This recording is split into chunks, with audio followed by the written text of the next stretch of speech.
भगवान शिव ने पार्वती जी की मगरमच्छ बनकर क्यों ली परीक्षा?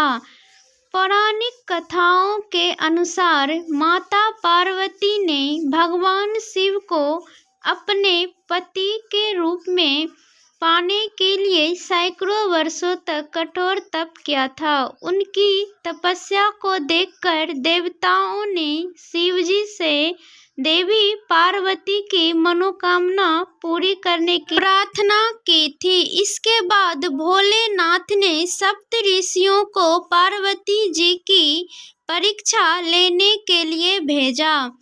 इस परीक्षा के दौरान सप्त ऋषियों ने शिवजी के ढेरों अवगुणों को बताते हुए माता पार्वती से शिव जी से विवाह न करने को कहा, लेकिन पार्वती जी अपने निर्णय से टस से मस नहीं हुई। इस पर खुद भोलेनाथ ने पार्वती की परीक्षा लेने का निर्णय लिया।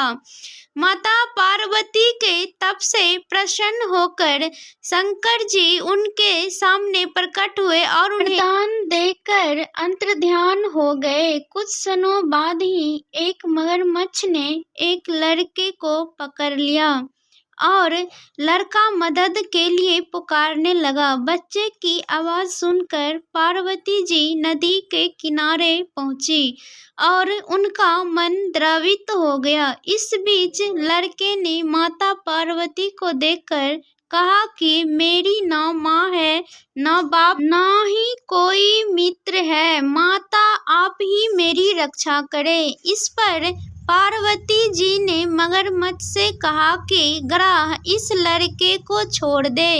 इस पर मगरमच्छ ने कहा कि दिन के छठे पहर जो मुझे मिलता है उसे आहार बनाना मेरा नियम है। पार्वती जी के विनती करने पर मगरमच्छ ने लड़के को छोड़ने के बदले में पार्वती जी के तप से प्राप्त वरदान का पुण्य फल मांग लिया। इस पर पार्वती जी तैयार हो गई। मगरमच्छ ने बालक को छोड़ दिया और तेजस्वी बन गया।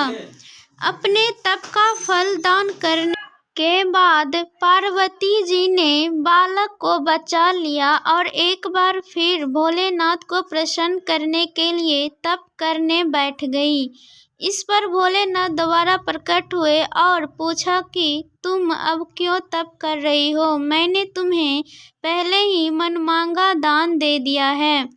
इस पर पार्वती जी ने अपने तप का फल दान करने की बात कही। इस पर शिवजी प्रसन्न होकर बोले, मगरमच्छ और लड़के दोनों के स्वरूप में मैं ही था। मैं तुम्हारी परीक्षा ले रहा था कि तुम्हारा चित्त प्राणी मात्र में अपने सुख दुख का अनुभव करता है या नहीं। तुम्हारी परीक्षा लेने के लिए ही मैंने ये लीला रचाई थी। अनेकों रूप में दिखने वाला मैं ही एक सत्य हूँ। अनेक शरीरों में नजर आने वाला मैं निर्विकार हूँ। इस तरह पार्वती जी शिव जी की परीक्षा में उत्तीर्ण हुई और उनकी अर्धांगिनी बनी।